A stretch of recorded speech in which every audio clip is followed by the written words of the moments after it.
Hello, this is Rising Feathers, and as the title says, this is my journey attempting to do a hardcore Nuzlocke of Pokemon Emerald. The rules will be the same as they were in Crystal, but here they are real quick, and they will also be in the description. As a kid, I normally got my Gen 3 fix through Sapphire, though I did later get Emerald, but this was still many years ago. A lot of my anxieties for this run come from the introduction of both natures and abilities. If not accounted for, you could be faced in a world of pain during battle, and we all know how great I am at strategizing. I'll say this now, I don't have the data on the nature of every single Pokemon I end up using. You'd think that I could just look it up later since I tend to box painted Pokemon rather than releasing them, but I'll get into why that wasn't possible at the end. But enough preamble, let's break out my first hardcore Nuzlocke run of Pokemon Emerald. As usual, we first need to pick our starter. In the spirit of not being able to control our wild encounters, I roll a dice to see what I pick, and I get Mudkip. Probably the best outcome, honestly. I name him Sora, and by the time we interrupt Brendan working on research, Sora is at level 8 and beats his Trico easily. 69 experience. Nice. After that, Professor Birch and Brendan give me my Pokedex and first Pokeballs, which means we can finally go out and catch some new friends. Out on Route 101, we catch a Wurmple named Vexen, a Zigzagoon named Namine, which I misspelled and for now reads Nanane on Route 103, Aqua the Lotad on Route 102, and Kyrie the Talo from Route 104. While in the Pellowburg Pokemon Center, I talked to this man by the PC and he wanted my profile, so I made sure I left him with something that let him know who he was dealing with. Outside the Pellowburg Woods, Vexen leveled up enough to evolve. It's up to chance whether he becomes a Silcoon or a Cascoon, but this time we got a Silcoon. Once in the Pellowburg Woods, I catch a Shroomish named Larxene because of that pouty face she's got. But before we can leave, we're ambushed by a Team Aqua grunt who is stalking a Devon researcher. However, he only has a level 9 Poochyena, which Nanane is able to handle easily just by using Tackle. Maybe instead of doing nothing while he was waiting, he should have trained his Pokemon a bit more. After a little training myself, I head for Roxanne, fairly confident that this shouldn't be too hard. I use Larxene against her Geodudes. Her absorbs are super effective, but don't one-hit KO, which causes her to use a potion on each one. Better here than on the nose pass in my opinion, and Larxene makes it through both Geodudes at full health. I keep her in for the nose pass so I can leech seed it. I should have switched to Sora after that, but I don't and use Absorb. Rock Tomb does a fair chunk of damage, but between the leech seed and Absorb giving me health, I figure I can stay in for a bit longer. But then she uses Block, meaning that I've now lost my chance to switch. This lack of foresight on my part could have been deadly in another situation, but not even her Oran Berry is able to keep up with the amount of HP I'm draining and gaining each turn, so while it wasn't the exact plan I had, we were able to win our first badge without much issue. After I do a bit of training for those Pokemon that didn't participate in the fight, including evolving Vexen into his final stage, a Beautifly, I continue onward and catch a Poochyena I named Zalton on Route 116. I also run into Mr. Briny who needs his sweet Wingull Pico rescued from Team Aqua. The grunt is pretty easy to track down since he didn't bother reading the signs saying the tunnel project had been cancelled. Frustrated, he battles us with his Poochyena. He spams Howl and Sand Attack, causing Aqua to miss most of her attacks. We almost have him before he decides to finally use Tackle and takes out most of our health thanks to those Howls. I switch to Nanane to finish him off. Disheartened that maybe a life of crime wasn't as risk-free as he thought, he gives me the Devon goods he stole, and Best Burp Pico is reunited with Mr. Briny. Brendan starts loitering around Rustboro City, but in a weird move for Pokemon, his battle is not required. I contemplate leaving him hanging, but end up taking him up on his challenge. He sends out his Wingull and uses his first turn to confuse Nanane. She is weak to flying, but I risk the Mega Drain and she fights through the confusion to do almost half. Wingull responds by doing about the same amount of damage to me with a Wing Attack. Critting on the next turn could be a disaster for me, but I risk another Mega Drain and Nanane snaps out of confusion to leave him in the red and restore enough health to be out of crit range. He tries to confuse me again but misses, so a third Mega Drain finishes him off. Brendan next sends in his Trico and I switch to Kyrie who one-shots him with a Wing Attack. After that, oh, he only has 2 Pokemon. Guess we win then. On our way to Dewford Town, we hear from our dad who does the bare minimum action of making sure we have his phone number before bamfing off to, I don't know, take Wally to the carnival or something. In any case, once we get to Dewford Town, I get the opportunity to become an influencer. The ability to change the trends of all of Hoenn are in my hands. How will I use this new responsibility? Absolutely thick. That's what's happening now. That's what the kids like. They like thick. Exists. Songs. It's so like 5 minutes ago. Now absolutely thick is what's vital and in tune with the times. I collect official absolutely thick licensed merchandise. I have absolutely thick dolls. Absolutely thick brand clothing. Officially licensed absolutely thick picture books. Anyway, as I was saying earlier, we should just get together and organize an absolutely thick party on the island. Oh, a smashing good idea. It will settle once and for all who is the best at absolutely thick. Brilliant indeed. Sorry today our lives will revolve around absolutely thick. I'm studying up on the hip and trendy absolutely thick now. Is it true that there's a deep link between absolutely thick and diet? No! No! Satisfied with my legacy, I head into Granite Cave where I catch a Makuhita I name Shion, and Sora evolves into Marshtomp. While Shion won't be much use for Brawly, she will be in the fights to come, so I add her to the team. Speaking of Brawly, it's time to fight him. It's Kyrie versus Machop, and I almost take him out in one wing attack, but a super potion and bulk up reinforces his defenses. It's all in vain though, as another 2 wing attacks take him out. Next is Meditite, who automatically gets an attack boost thanks to its ability Pure Power. I use my turn to double team, but it's no good as Focus Punch one-shots Kyrie, giving us the first death of the run. I next send in Vexen, who outspeeds and avenges Kyrie by using Gust to get a one-shot of his own. Makuhita is Brawly's last Pokemon, but even a crit Gust still leaves him with a sliver of health. Makuhita uses Bulk Up and his Citrus Berry activates, causing our next Gust to put him back into the red. Reversal only does about a quarter of our health, but Brawly uses another Super Potion and our next Gust only does about a third. I persevere and is rewarded by the next Gust being a crit, taking out Makuhita and winning us the fight. I'm happy to get another badge, but sorry to have our first loss. Hey, isn't this just like what happened in Kingdom Hearts? Anyway, once I get to Slateport and marvel at the definitely not suspicious activity going on at the museum, I head to Route 110 where I catch an Electrike named Riku. This Riku, not that Riku. I add her to the team and remember that I'm able to head to the Name Raiders so that I can switch Nanane's name to Namine and all can be right with the world. Back at the museum, the line has finally gone down, so I head inside to take in some culture, but oh shit, Team Aqua just wanted to cause trouble. Shocking. We battle them in defense of Captain Stern and win easily. Sora takes out the first Grunt's Carvana with Mudshot and the next Grunt's Zubat with a couple of water guns, before finishing off his Carvana with another Mudshot. After the fight, Archie shows up to inform us of their obsession of the sea before clearing out. We leave his well and are approached by Scott. In general, I don't give a ratata's ass about Scott, but I do love how even the game is suspect of him. Remember, stranger danger, kids.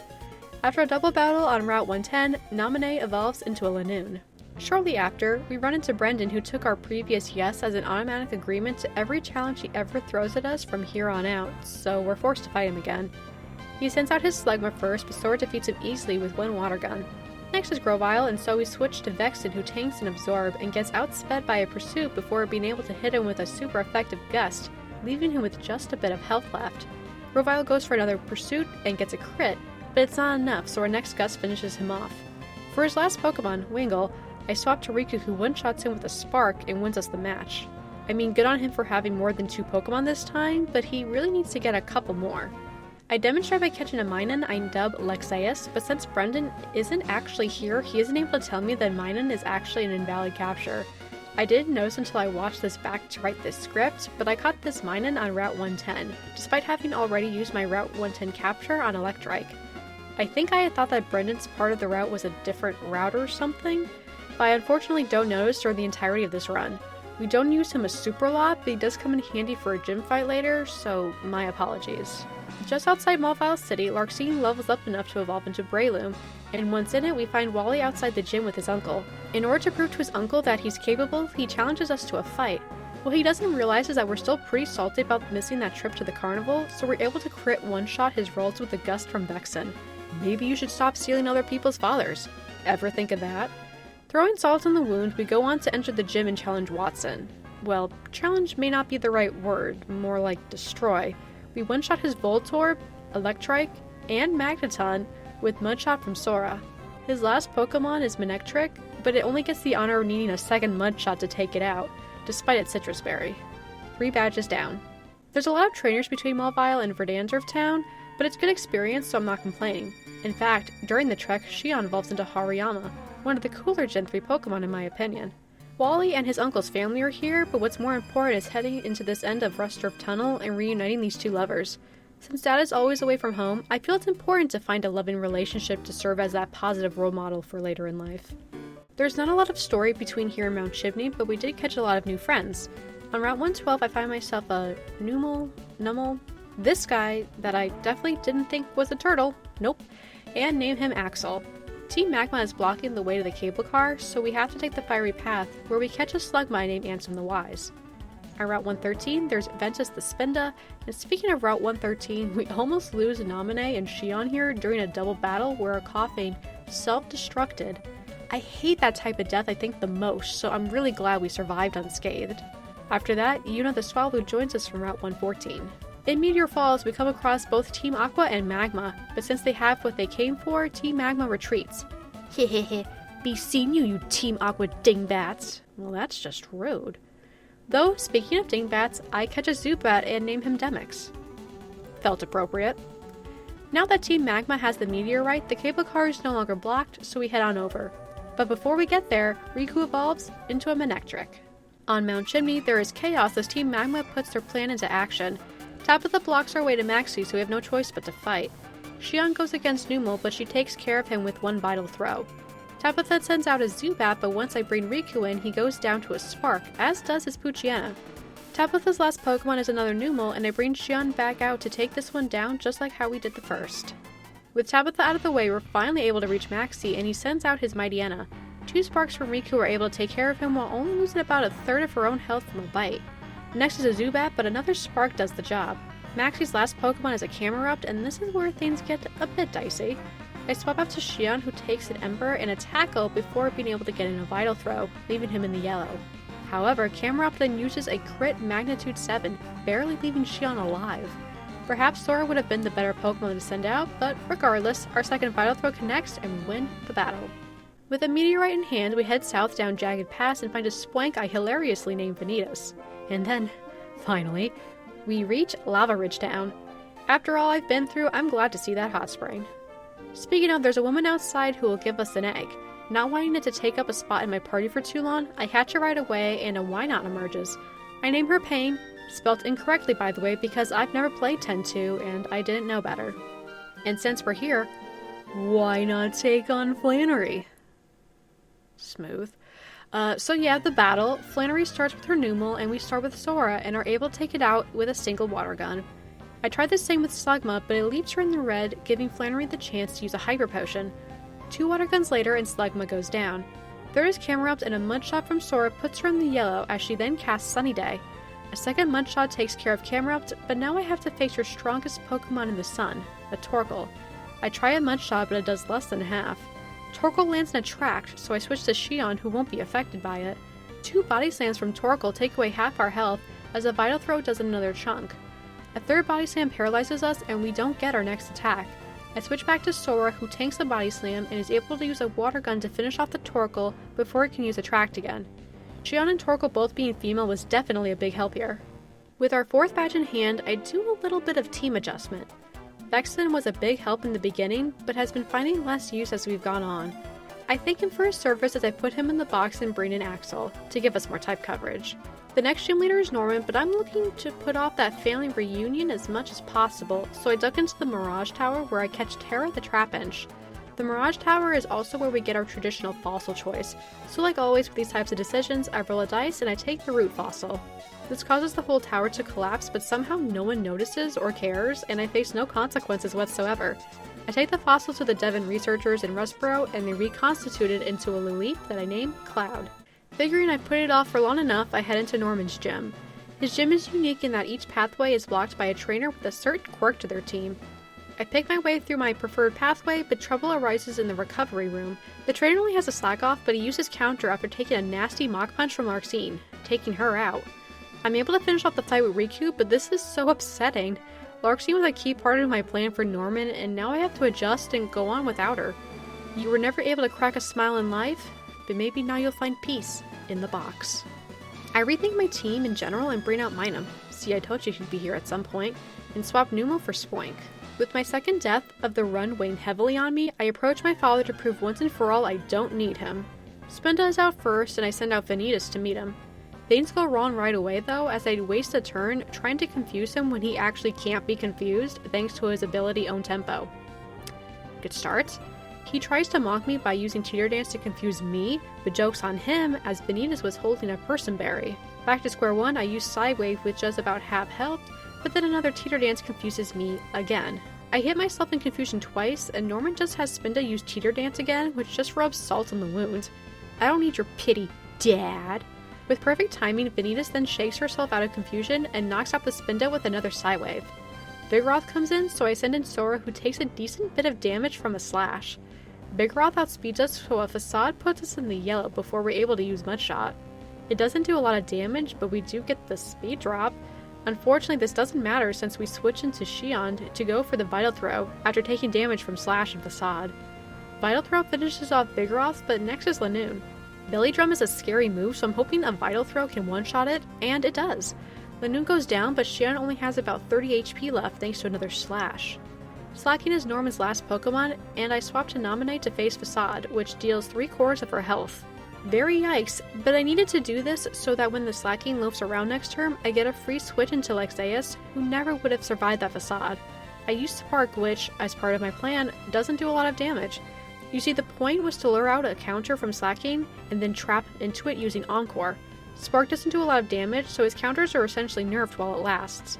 Ideally, I then wait for Encore to wear off, use it again, and then switch into Xion on a turn Slacking loafs around. She would then use a Vital Throw to take out the weakened Slacking in one shot. Easy peasy, right? However, there's a snag.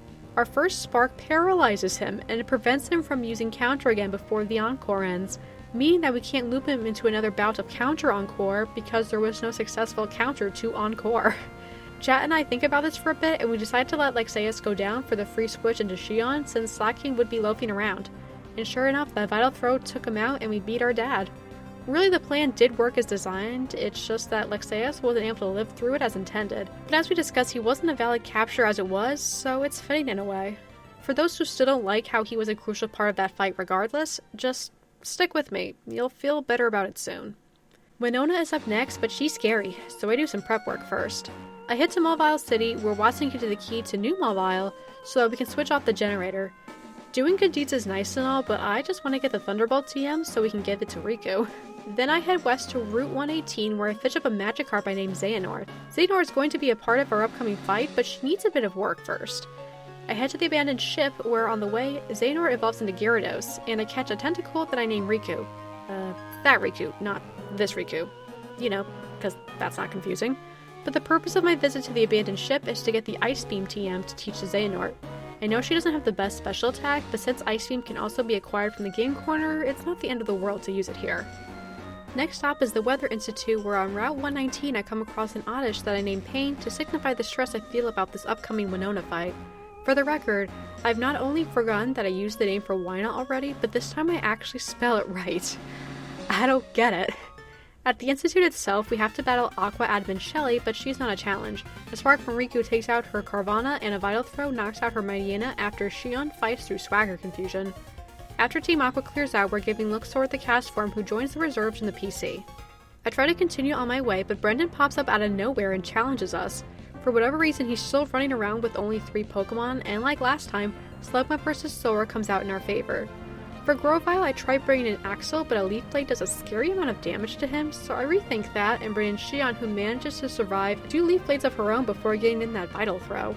Last is Pelipper, who tries to spam Protect to save himself, but in the end, a Spark from Riku ends the battle.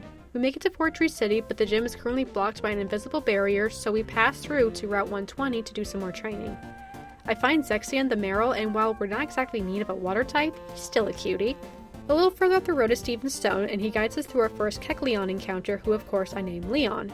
It's a force encounter, so I don't really feel like it's breaking the rules.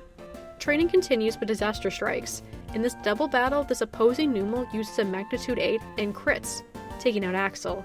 Axel has been pretty squishy all along, and is weak to this attack as it is, so unfortunately I can't say this is very surprising. You're back on the team, Vanitas. Indeed, after some training, she evolves into a Grumpig, and with that, it's time to face Winona. We get off to a good start as Riku's able to use Thunderbolt to one-shot her Swallow, but then its older sister Altaria shows up. Altaria starts using Dragon Dance as Xion makes her gym debut and uses Ice Beam. Altaria is brought into the yellow and uses an Oran Berry. I queue up another Ice Beam as Altaria uses Aerial Ace. The second Ice Beam connects and I can breathe a sigh of relief. Fortunately enough for me, Tropius is next and another Ice Beam knocks it out. Pelipper's her fourth Pokemon and just spams Protect, giving me a free switch to Riku, and a Thunderbolt is a one and done. What is it with Pelipper's and Protect? Last up is her Skarmory and I keep Riku in, and Thunderbolt is another one shot. I was so nervous for this gym, but it turned out to be one of the easiest. But I've watched enough Nuzlocks to know that Tate and Liza can be a run-killing fight, so I get to be anxious all over again. Fortunately for me, there's a bit to do before that time comes. I catch Marluxia the Shuppet outside of Mount Pyre, get the Magma Emblem from Mount Pyre, reuse the name Cloud by accident when I catch a Wingull on Route 122, and lose Nominate to a wild Geodude self-destructing in the Magma hideout. Big F's in chat for that one, cause like I said, I hate that shit. Taking my Rage and Shuppet with me deeper into the hideout, I have another battle with Tabitha. However, it's a complete shutout as I have counters to all of Tabitha's Pokemon and the battle ends before I can even finish this sentence. Amazing. But Maxie's a bit stronger than Tabitha, so I train a bit more before confronting him. They won't mind waiting for me, right? Kicking Brandon's butt is always a good way to get experience, and I find him standing awkwardly in front of the Lily Cove department store. It's nice to know that all of Hoenn stands still until I'm ready for it. Brandon sends out his Tropius first and manages to live with what must be 1 HP from a Xehanort Ice Beam. Obviously it faints on the next turn, and Xehanort is able to stay in and one-shot his Slugma with Surf. As usual, Pelipper attempts to protect stall, but Thunderbolt still finds him in the end, leaving Brandon with only his Grovyle left. I send out Xion, who gets down to about half health from 2 Leaf Plates before getting in a Vital Throw, leaving Grovyle on what again must be 1 HP. Not wanting to risk it, I swap to Vanitas, who gets in the Psywave to close out the fight. In my experience, you can either have involved parents, or be a great Pokemon trainer, but not both. So Brandon needs to realize that unless he cuts ties with his dad, he'll never be able to beat me. No, what's worth worrying about is the rematch team from cool trainer Kristen. While grinding on the grass, I accidentally talk to her, and wouldn't you know it, her team breaks level 40. Sora just barely gets through her Spinda using Surfs, and for her Exploud, I bring in Vanitas. A Stomp from Exploud takes away a little less than half, but since a Psychic from us leaves her in the red, I figure we should be okay. And then Exploud uses Hyper Beam. Hyper Beam! You never see NPC trainers using that. Well, needless to say, Vanitas did not survive, and I used the recharge turn to finish her off with Xion. Her last Pokemon is Slaking, and I tried using Vital Throws, but she uses Hyper Potion to get back to full and uses Swagger. I'm unable to finish off the Slaking before the confusion damage becomes too much, so I swap to Riku. This ended up being handy because it causes Slaking's counter to fail, giving me the chance to knock her out with a quick attack. If Slaking had used counter before I had gotten confused, it would have been very bad news for Xion, so in a way, Slaking might have saved her. I'm a little unsure what to do with my team from here, so at least for now I bring in Terra and go back to grinding until Sora is able to finally evolve into Swampert. I head back to Maxie, but it's pretty uneventful. Xion once again gets confused from Swagger, but this time she is able to get her attack in, and while one Thunderbolt wasn't enough to take out the Crobat, the second one certainly is. Surf one-shots the Camerupt, and that's Maxie defeated. But if it isn't one team making trouble, it's another, so we have to switch gears and head off Team Aqua at their hideout. I've been bringing up the Tabitha fights, so I guess I should talk about the fight with Aqua admin Matt, but like, I don't remember this guy at all.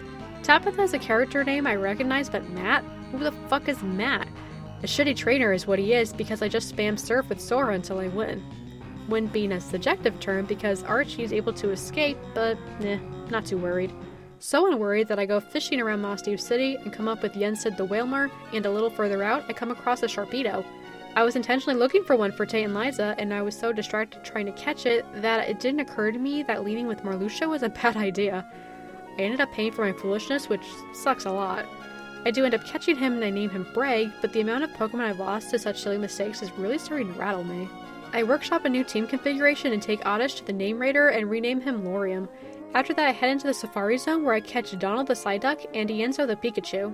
I then got to training until Lorium evolved into Gloom, and then gave him my Sunstone to evolve him into Blossom. After that, Zaldin evolved into Mightyena.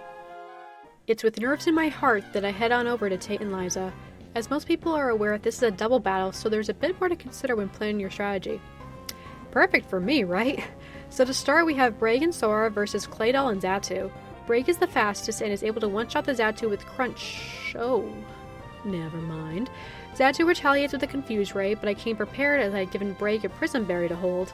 Claydol goes next with Earthquake, and while Sora eats it, Braig is brought to almost in the red.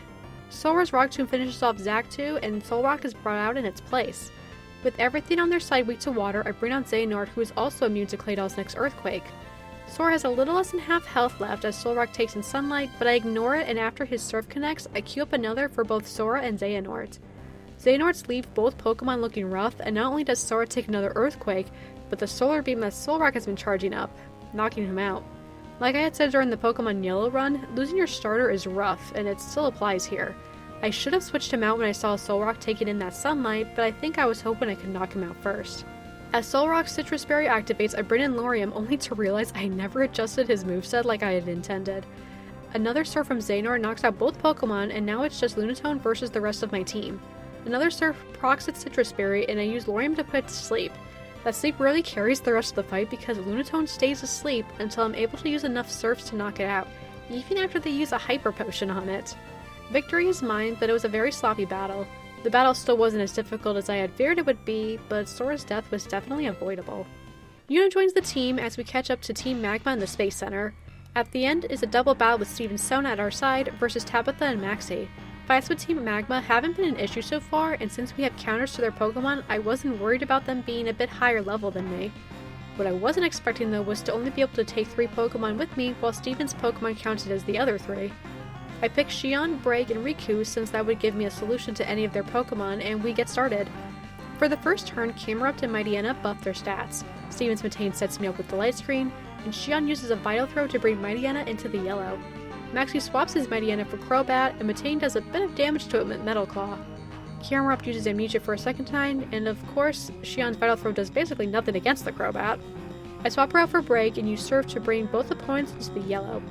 Camerupt pumps up for its next attack, so Metane tries to finish it off with Metal Claw, but it's not enough, and he gets confused soon after by Crobat. Braig Surf takes out the Camerupt before it's able to do any damage, and Crobat only has a smidge of health left. Tabitha sends out Golbat, and with both bats on the field, I switch to Riku, who gets immediately confused. Metane is able to land its Psychic to get Crobat off the field, making room for Maxie's own more powerful Camerupt. I bring out Braig to meet it, and even though he's only taking a little bit of damage from Bite, and Metane has set him up with a Reflect, it doesn't get the chance to attack as Camerupt crits its Earthquake, taking out Braig. My heart sinks. Neither of my other Pokemon can hope to take out his Camerupt, but all I can do is keep going. I bring out Xion and fake out Camerupt to stall as much as possible. Golbat tries to confuse me, but my Prism Berry makes quick work of it. Metane launches a Psychic on the Golbat, and he just barely survives it. As a last stance, it confuses Xion once again before going down to a Metal Claw from Metane. Tabitha's Mightyena takes its place as Camerupt uses Earthquake again, and crits again. It takes out Mightyena as well, but now I only have Riku at my disposal, and as you can predict, it doesn't go well. I crit my Quick Attack for all the good it does, and a third Earthquake kills Riku. And this run. See? I told you the Minun issue wouldn't be a big deal. This was so scuffed. I made so many mistakes, and it cost me a lot of Pokemon. I doubled up on names, and even had an invalid capture. This whole thing was just the biggest mess.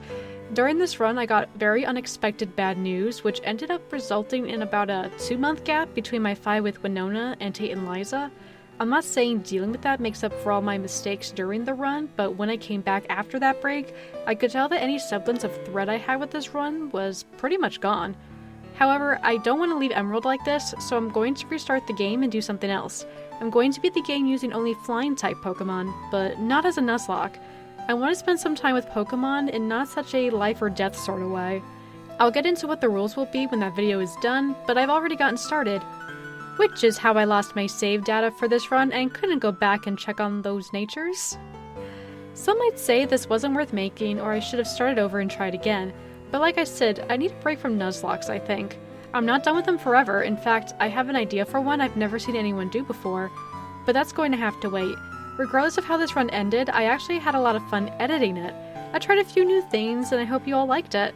I also feel the need to point out that everyone makes mistakes, and just because I chose to post mine to YouTube doesn't make them or the effort I put into the run any less valid.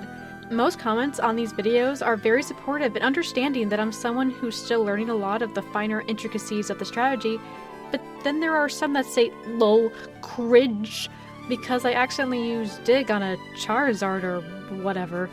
Pretty yikes, since that isn't constructive, but I hope no one ever does the same to you if you ever try to do something challenging. Again, when the channel reaches 1,000 subscribers, I'll be doing a Q&A video, so please leave any questions you might have for me below. See you lovelies later!